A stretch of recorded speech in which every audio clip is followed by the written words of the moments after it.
Bom, meus irmãos, nessa tarde nós vamos estar estudando do capítulo 8º do Evangelho segundo o Espiritismo, os itens 8 e seguinte, a verdadeira pureza, mãos não lavadas.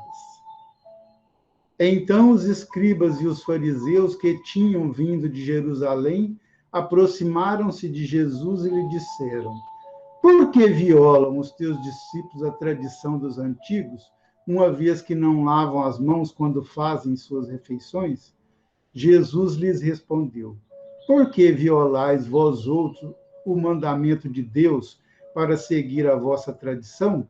Porque Deus pôs este mandamento: honrai a vosso pai e a vossa mãe, e este outro: seja punido de morte aquele que disser a seu pai ou a sua mãe palavras ultrajantes. E vós outros, no entanto, dizeis: aquele que haja dito a seu pai ou a sua mãe, toda oferenda que faça a Deus vos é proveitosa, satisfaz a lei, ainda que depois não honre nem assista a seu pai ou a sua mãe. Tornam assim inútil o mandamento de Deus pela vossa tradição. Hipócritas, Isaías bem profetizou de vós quando disse: esse povo me honra com os lábios, mas seu coração está longe de mim. E é em vão que me honram, ensinando máximas e ordenações humanas. Depois, tendo chamado o povo, disse: escutai e compreendei bem isto. Não é o que entra na boca que enlameia o homem. O que sai da boca do homem é que o enlameia. O que sai da boca procede do coração, e é o que torna impuro o homem.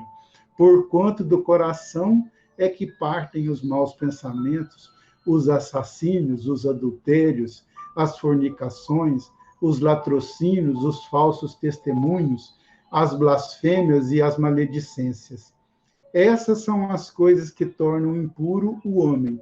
O comer sem haver lavado as mãos não é o que o torna impuro. Então, aproximando-se dele, disseram-lhe seus discípulos: sabeis que, ouvindo o que acabais de dizer, os fariseus se escandalizaram? Ele, porém, respondeu: arrancada será toda planta que meu Pai Celestial não plantou. Deixai-os, são cegos que conduzem cegos. Se um cego conduz outro, ambos caem no fosso. São Mateus capítulo 15, versículos de 1 a 20. Enquanto ele falava, um fariseu lhe pedia que fosse jantar em sua companhia. Jesus foi e sentou-se à mesa. O fariseu entrou então a dizer consigo mesmo: por que não lavou ele as mãos antes de jantar? Disse-lhe, porém, o Senhor: vós outros fariseus pondes grande cuidado em limpar o exterior do copo e do prato. Entretanto, o interior de vossos corações está cheio de rapinas e de iniquidades. Insensatos que sois! Aquele que fez o exterior não é o que fez também o interior? São Lucas capítulo 11, versículos 37 a 40. Explicação dos Espíritos. Os judeus haviam desprezado os verdadeiros mandamentos de Deus para se aferrarem à prática dos regulamentos que os homens tinham estatuído, e da rígida observância desses regulamentos faziam caso de consciência.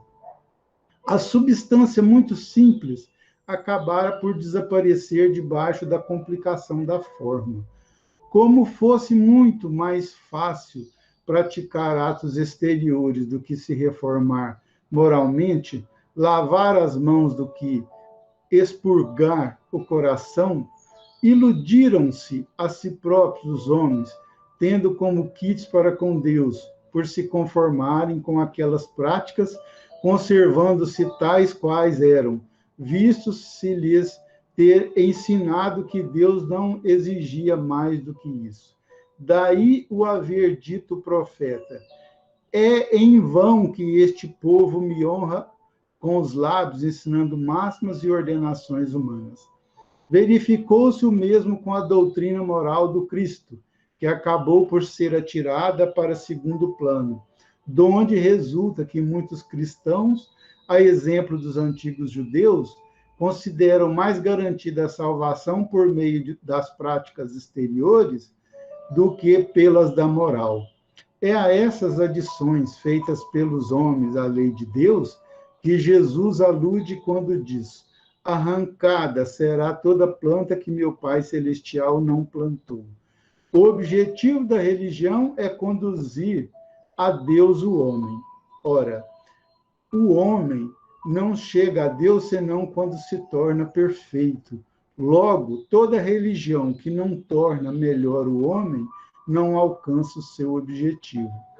Toda aquela em que o homem julgue poder apoiar-se para fazer o mal, ou é falsa, ou está falseada em seu princípio. Tal o resultado que dão as em que a forma sobreleva ao fundo. Nula é a crença na eficácia dos sinais exteriores, se não obsta a que se cometam assassínios, adultérios, expoliações, que se levantem calúnias, que se causem danos ao próximo, seja no que for. Semelhantes religiões fazem supersticiosos, hipócritas, fanáticos, não porém homens de bem. Não basta se tenham as aparências da pureza. Acima de tudo, é preciso ter a pureza do coração.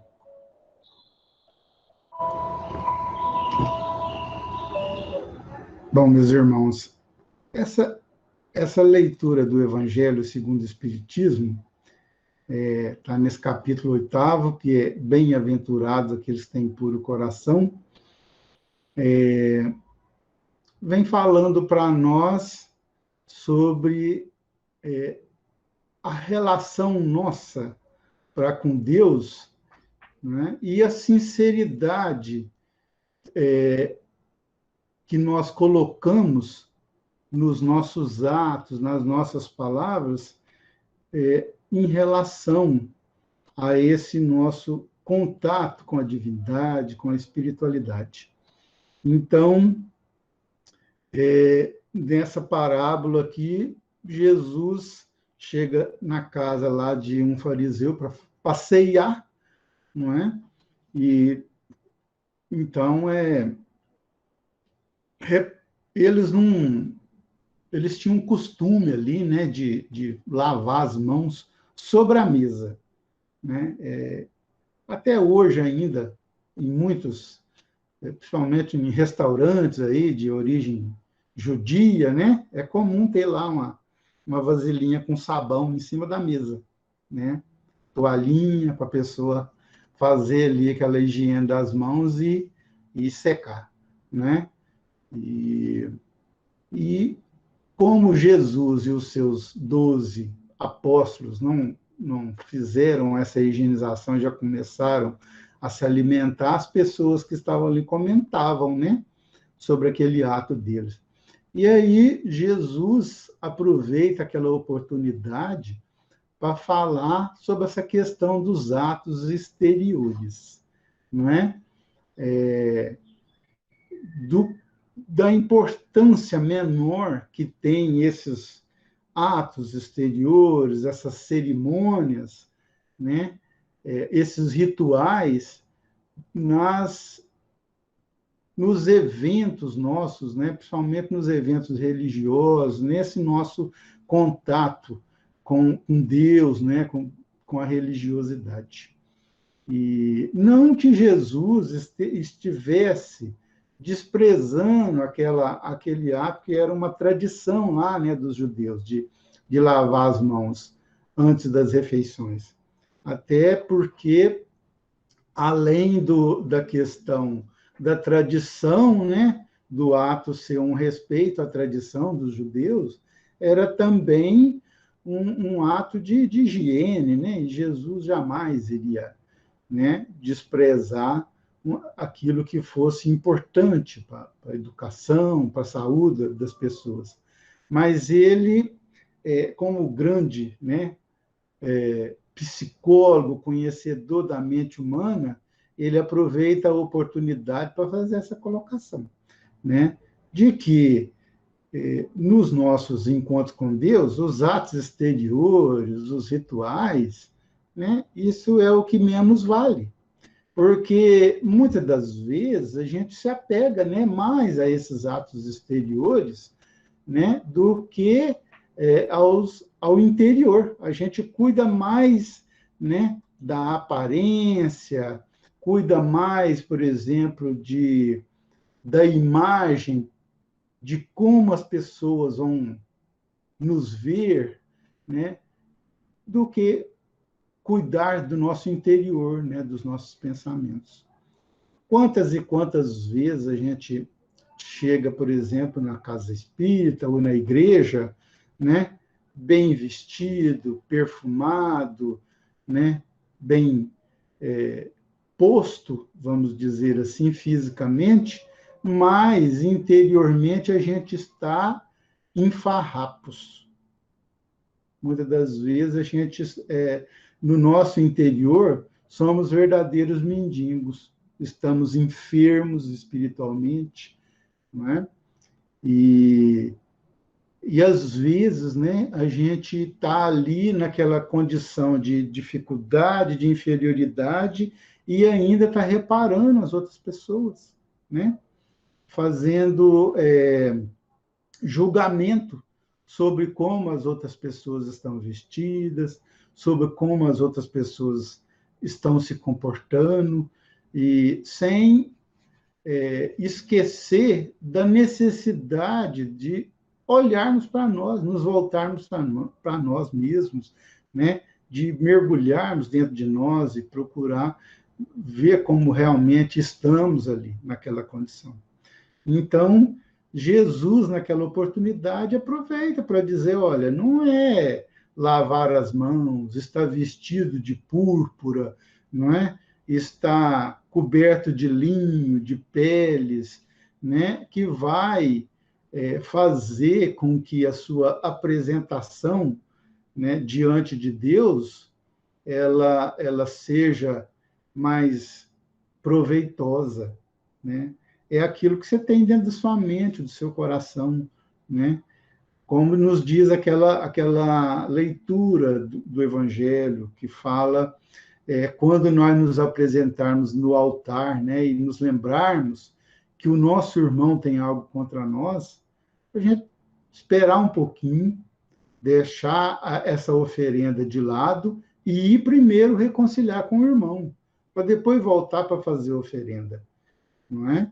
Então, é justamente a purificação da mente, do coração, que Jesus está falando para nós que é necessário, para nós nos apresentarmos diante de Deus de alma pura, de coração puro, livre de pensamentos de ódio, de rancor, de pensamentos de intolerância, de inveja, de pensamentos de falta de paciência para com as pessoas, né, de preconceitos, para nós nos libertarmos de tudo isso, para aí sim comparecermos diante do altar, né, e oferecer para Deus, né, a oferenda mais pura possível. Qual que é o altar que está erguido entre nós e Deus, ao qual nós temos que comparecer? A nossa consciência, o altar da nossa consciência, né? Chegarmos até Deus, né, e oferecermos um coração, uma mente pura, livre, né, de sentimentos negativos. Para Deus, para a espiritualidade, pouco importa como nós chegamos lá na casa espírita fisicamente. Se nós estamos bem vestidos, não é? De mentes erguidas, né?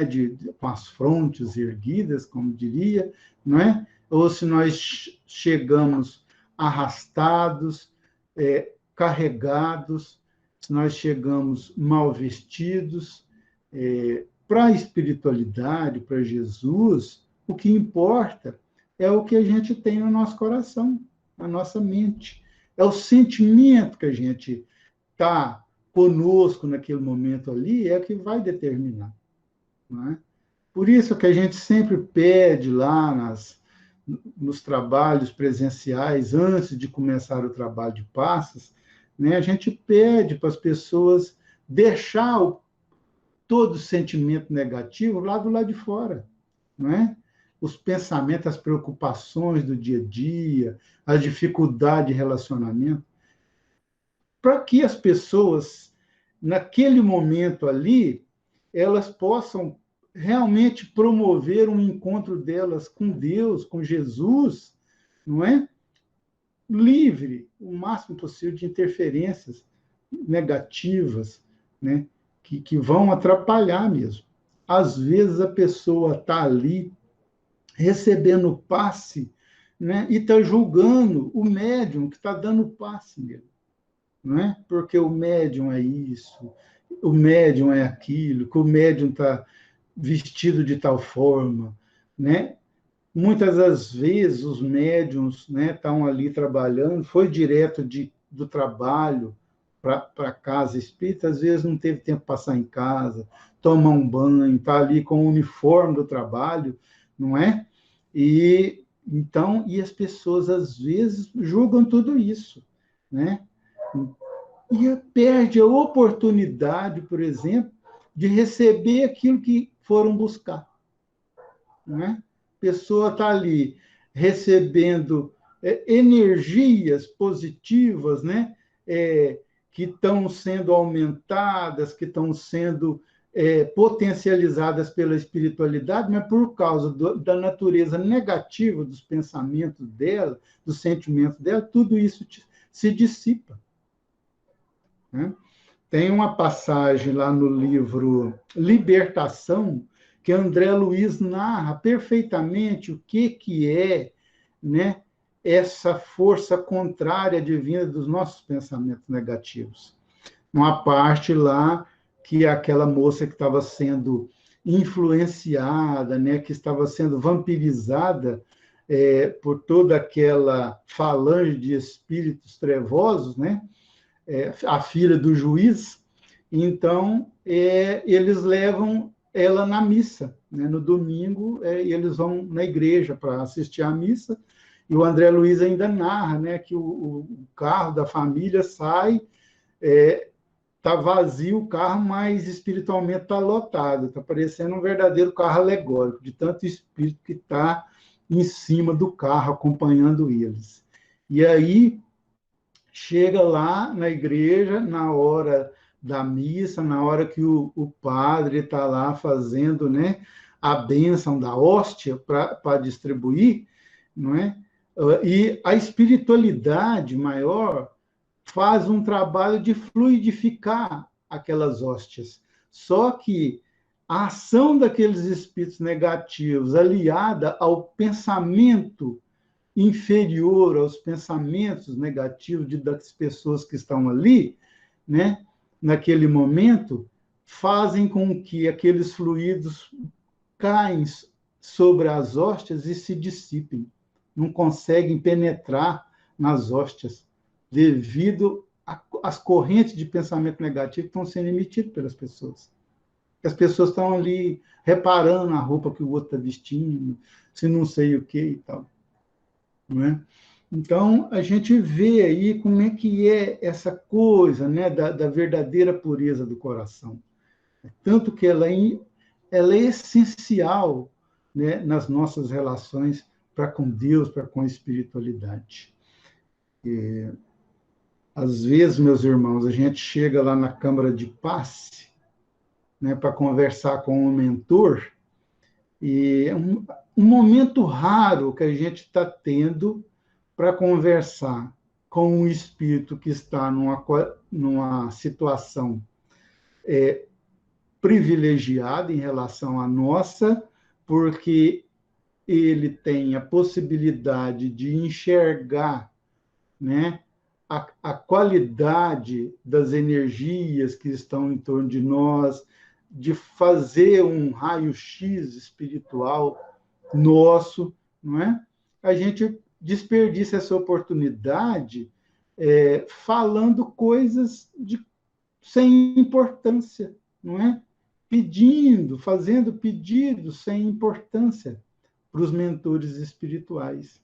Fica lá alugando a cabeça do mentor toda a vida lá, falando de problemas materiais, de problemas, né, da nossa vida terrena que cabe a nós resolver, não é?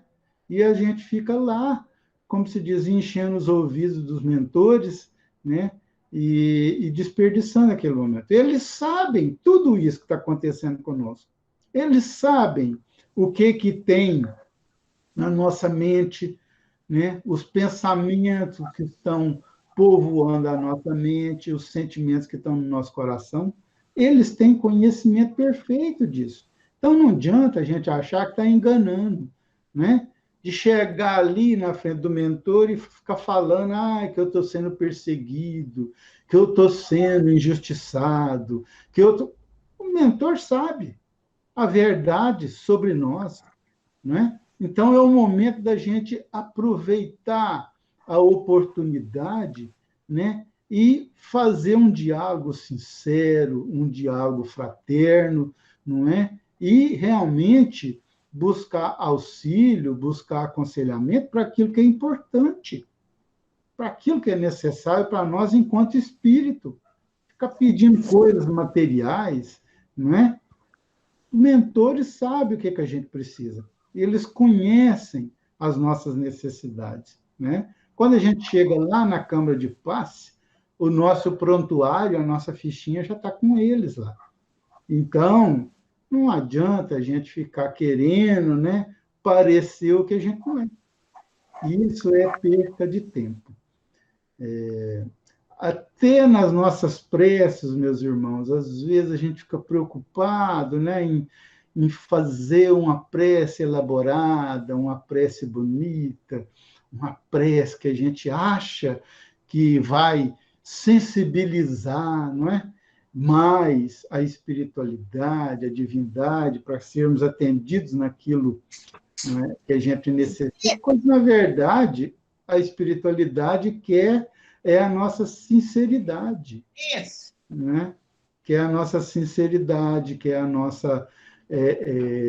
que nós sejamos verdadeiros nas nossas palavras, que nós sejamos simples, né? No diálogo nosso com Deus. É o que a prece na verdade, é um diálogo nosso com Deus. Então,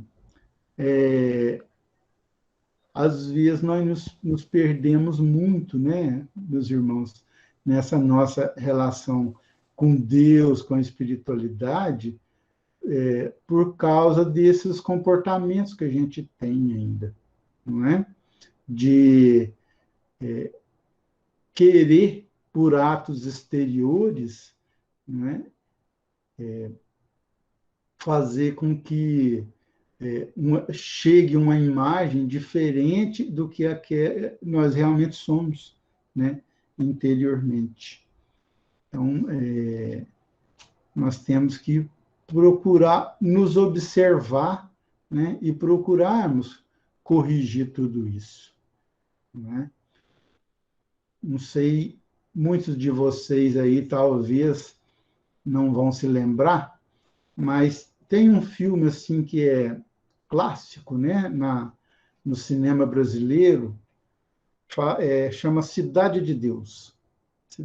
Então, conta lá, foi um filme que já foi feito há muitos anos, né, um filme antigo, e que fala lá de um bairro da cidade do Rio de Janeiro que chama Cidade de Deus. É uma periferia, violência muito grande, disputa de tráfico de drogas, não é? E aí tem uma cena lá que ela é assim emblemática, porque é um momento em que os traficantes de uma facção eles vão preparar para invadir o território de uma outra facção, né? Fazer uma invasão armada, E aí, antes deles iniciar a invasão, eles rezam um Pai Nosso. Rezam um Pai Nosso, né? Com aquele fervor, assim, parecendo assim, jogador de futebol, né? Quando vai entrar na partida e eles rezam gritando, assim, quase, né? O Pai Nosso.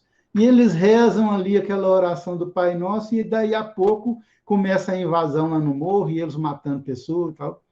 Então, essa passagem, essa cena desse filme, é, Cidade de Deus, ela parece absurda para nós, não é? É um absurdo, parece um absurdo. Mas se nós voltarmos na história da humanidade, na história do cristianismo, nós vamos nos lembrar lá no tempo das cruzadas, não é?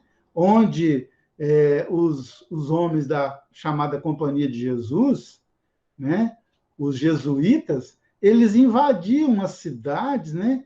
Levando à frente, né? Um estandarte, né? Com uma cruz, né? Simbolizando o cristianismo, e só que eles invadiam aquelas cidades e cometiam as maiores atrocidades, né? Possíveis, né? Assassinavam os homens, estupravam as mulheres, matavam crianças, roubavam tudo, né, que tinha, colocavam fogo na casa das pessoas para poder dominar, para derrubar, né, o poder ali. Quantas e quantas guerras foram empreendidas, né, com a chamada Companhia de Jesus à frente, não é? E para a disputa de poder, para que se estabelecesse o poder. Então, a cena lá do filme Cidade de Deus, por muito que ela pareça absurda, mas ela retrata um pouco daquilo que a gente sempre foi, né? Desde o início da história da humanidade, desde antes de Jesus Cristo, não é? Nós somos no exterior muito diferente do que nós somos no interior. Às vezes, por conveniência, a gente tem atos, não é? Que vamos dizer assim, politicamente corretos, de acordo com a situação, com o local que nós nos encontramos. Mas o nosso coração, a nossa mente, não retrata, né? Está muito longe daquilo, né, que a gente está fazendo ali.